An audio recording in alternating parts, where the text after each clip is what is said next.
morning. Tuesday. It's Tuesday, January 7th. The week is normal. Monday, Tuesday, etc. We have Steve Greenfield live from CES. He's going to be our on-site correspondent. We're going to talk about that and some other things as we ease into Tuesday. Monday. You were like it's Monday because we've had 33 Mondays in a row. It's always Monday. If we're here, we're together, and we're on time. It's a Monday. Yeah, that's right. Monday. Monday. I feel like it was a strong start to. It was a good start. Week of the year. I had some conversations across the industry. Actually, like I had some random conversations with people on different corners of the U.S. yesterday, and like the January vibe is good. I think people came off a strong December.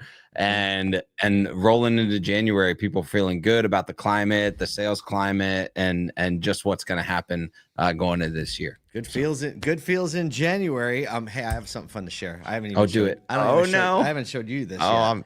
I'm excited. So we're going to be rolling it at the NADA show. Super heavy, and we decided this year. I think the ASOTU crew has to like roll a little more uniform, right? We already are like special forces. Now we're going to look like it, and so we got the special gold.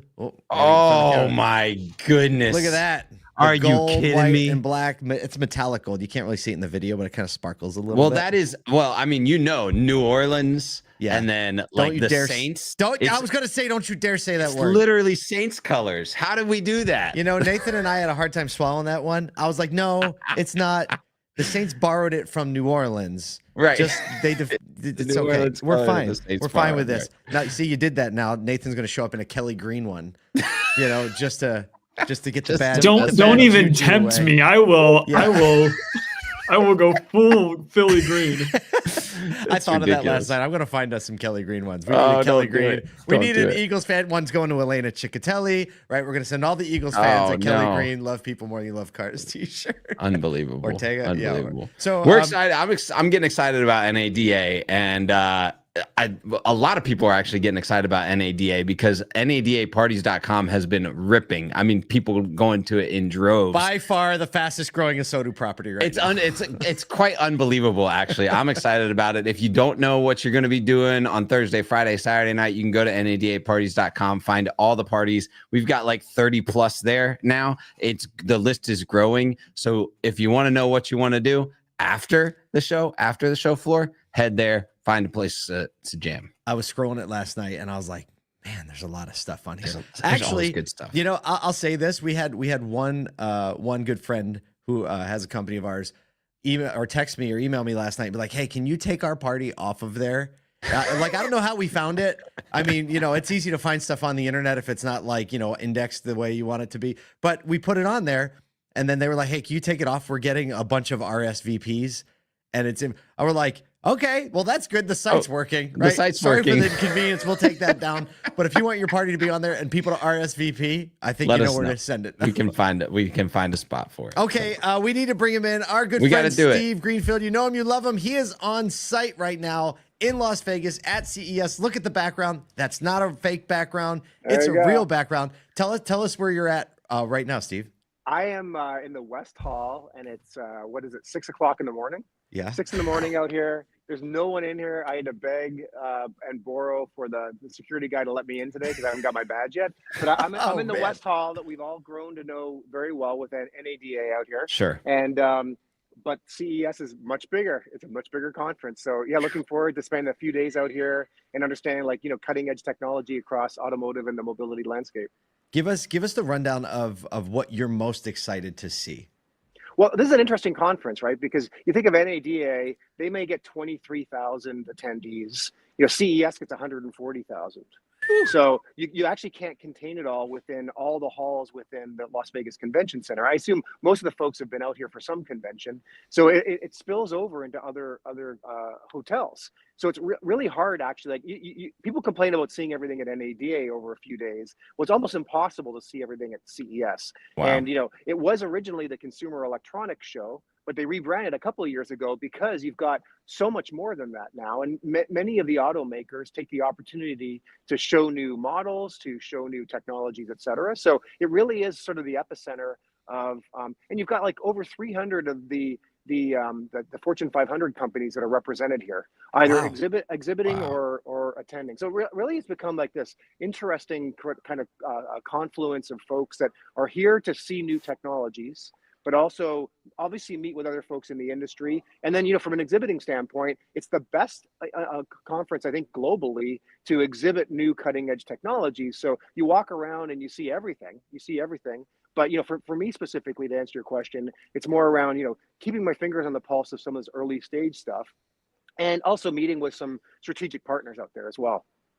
Yeah. I heard. So Go you also have the opportunity to speak this morning. And when you approach an event like this, it's a little bit different than speaking to dealers or the industry partners, like insularly inside the industry. What does that approach look like for you, and what are you going to be covering during your chat? Yeah, so I'm lucky enough to be kicking off the conference this morning at 9. I'm doing an hour on the future of mobility. And really, whereas typically I'd be in front of a dealer audience talking about the future of automotive, the next 5 or 10 years, I finally got this book coming out in the next 2 weeks called The Future of Mobility. So I'm taking the opportunity to kind of fly over the top of like what the 2030 to 2050 looks like across all the different modalities of mobility, not only ground transport, but micromobility, aviation, space, you name it. And have some fun with it as well. So talk about some of the technologies that may or may not manifest, put everything into context in terms of what's going on with autonomous vehicles right now. But it'll be a fun little kind of kickoff, and just try to provoke some thoughts for the attendees. So when they do walk into the hall, when it opens this morning, they can orient themselves a little bit around the things that they should be looking for.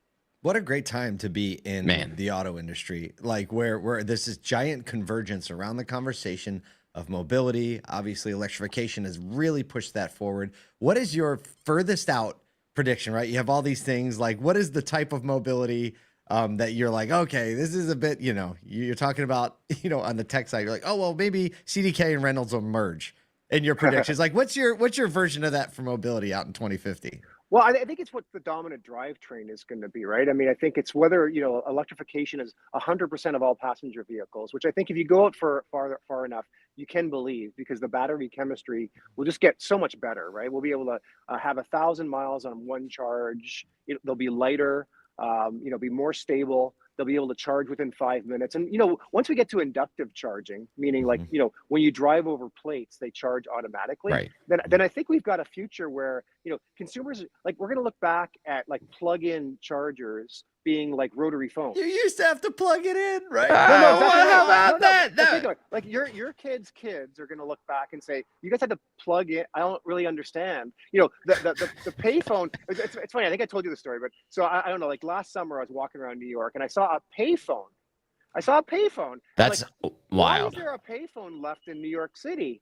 And I think it only accepts credit cards, no longer quarters, right? It's an art installation, yeah. But it's amazing. Like, it's amazing. And nowadays, I think that kids, like in the next generation, are going to look back at a lot of the technologies that we have now, but all this charger infrastructure, like plug-in charger infrastructure, they're like, what do you mean? Cars just charge themselves, don't they? Like, they won't even think about it because inductive charging will be so ubiquitous, right? So I think there's a lot here. I think the big threat is really the disruptive nature of the Chinese. I think I told you guys, when I was over in Kazakhstan a month ago, I mean, there's a country with a very small new car population, but 3 years ago, the Chinese had zero penetration of new car sales. 2024 was 30%, and this year is 50%. So if you draw that extrapolation line out, it won't be long before the Chinese effectively has the entire market. And so it's going to be really interesting to see what these tariffs do in terms of, slowing down the Chinese global expansion. But it's only really buying a short amount of time. And I'll talk a little bit about this today. How do these legacy automakers compete in an environment where you've got the Chinese being so dominant and so aggressive? I mean, they've got to bet on some technologies that they think are going to be able to leapfrog the Chinese. And it's tough. I don't envy the automakers and the tier one suppliers right now in their boardrooms thinking about how are we going to compete against this Chinese juggernaut that's taking over the world. That's part of the empathy side of, I think, dealers who are savvy enough to understand the big picture and kind of find this balance between what's going on right now, which is always the urgent thing, right? You have inventory that was pushed to your lot. It's sitting on the front line. You have to sell it. And also understanding, like, in 36 months from now, if the OEMs don't figure this out, and like tariffs can protect you for a while, but eventually, right? Eventually, there are cracks in the dam, and technologies find their way to get in other ways. That's a very tough thing, and I think that dealers working with OEMs in an understanding way will benefit all of us. But I mean, that's really hard when you have a front line full of EVs you can't sell. Isn't it wild? It's tough balancing the short-term decisions, keep the engine running, so to speak, Yeah. and then the long-term strategic investments. I mean, obviously, everyone had bet on EV adoption being faster, and now it's cost them like billions of dollars, and they're unwinding a lot of those decisions. So I do have empathy for the OEMs right now, because it's just really hard with all the ambiguity and uncertainty around how quickly consumers will adopt some of these technologies. Yeah, I mean, Well, go ahead. and I would say that, like you said, what is the alternative fuel of the future? I still think we have yet to figure that out. We see inductive charging as an opportunity, but the change to the highway infrastructure still has a lot of question marks there. And there are other alternative fuels being looked at. And I think that that's potentially the way that even Japanese OEMs, in combination with US OEMs, because there's a lot of already crossover there. And there has been a historical relationship to see, what is the technology that, either is the challenger brand or the thing that overtakes the Chinese OEMs. I think that's just like a watch out over the next couple of years. No doubt. All right. Well, we will definitely ask you for your updates from tomorrow. It's funny, even since we've been on the show, I see more headlines populating about NVIDIA's presentation yesterday, there was a line to get in. It was like the Taylor Swift event of CES. They're talking about a $3,000 personal that is an AI supercomputer called Digits. Sony and Afeela announced that their vehicle is going to start at $99,000, I believe it was. So 89, yeah. Is it 89? Oh, 89,000. NVIDIA is releasing new chips. So there's going to be a lot that's talked about today. Looking forward to checking in with you tomorrow. But since you're here, why don't we just talk about today's last story, which is a retail story. Return-uary, we're going to call it, the post-holiday season phenomenon where returns dominate the retail landscape, is back this year. Retailers and shoppers face tighter policies, though, amid escalating return volumes. Get this, returns in January 2024 are expected to hit 890 billion. I think that's supposed to say 2025. Are expected to hit $890 billion, which represents 17% of all merchandise sales. This is up from last year when it was 743 billion. Retailers like Saks and Zara have introduced return fees, shorter windows. Fraudulent returns are also straining retailers, making up 14% of total returns last year. New return rules affecting shoppers. Wall Street Journal reported that, quote, more than 2/3 of consumers who are aware of strict return policies say those rules deterred them from making purchases in the first place. So Return-uary, I don't know. Are you? Well, it's actually interesting because my commentary around this has some backstory of a person that I knew that managed the returns of 4 of the largest big box retailers in the nation. They were basically the technology around that. And the reality is that the cost of managing the return in some cases is actually more than the return than you get from the resale of that return.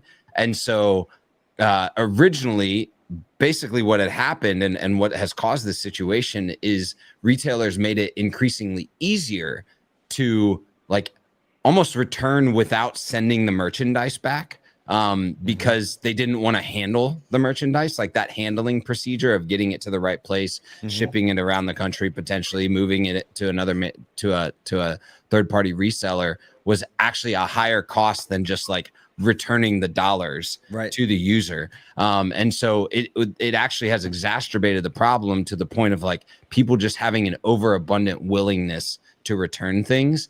And I think that we see this in auto kind of come out in people just kind of expecting the ability to return now, especially with the Carvanas and the CarMaxes kind of making it a mainstay.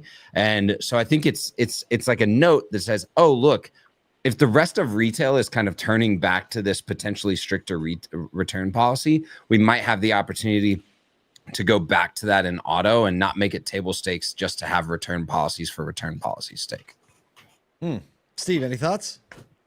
No, I mean, I think everything that Kyle says resonates with me. I mean, there's got to be a breaking point at which, you know, whatever the price of the product is, they just the retailer says just keep it, right? And once people get aware of that it's gonna, like, usually human nature is we're gonna abuse it. Let me that's try. probably what we're feeling now, right? Yeah. Right. Okay, Well, I do sounds think great. You know. Yeah, I think in automotive, the more we see people have these 3-day return policies, it's just going to be expected. It's going to be good business. But fortunately for our industry, like, a car is a big decision if you're going to return that.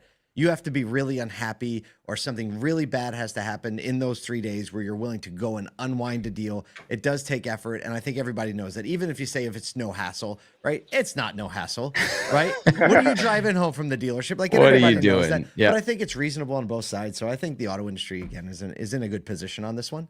And I mean, almost $1 trillion of returns. I have to say, That's a big number. I contribute to that, not intentionally, is because I am the hardest person to buy a gift from, and I lament my family every year. They're like, "What do you want?" I say, "I'm so sorry. I don't even know what I want." So how could you possibly know what I want? There's no way. I know it ends up that, and it's different too when, like, your wife, sometimes they're buying you gifts with, like, kind of like your bank account. So it's like, I really don't want to keep this out of obligation. That's messed up. I know. Well, look, we hope everybody has an amazing Tuesday. Steve, have a great day. Good luck on your talk. I know it's going to go great. We'll check in with you again tomorrow. In the meantime, you can watch the headlines. Maybe we'll see Steve on the Wall Street Journal tomorrow. We'll have to wait and find out.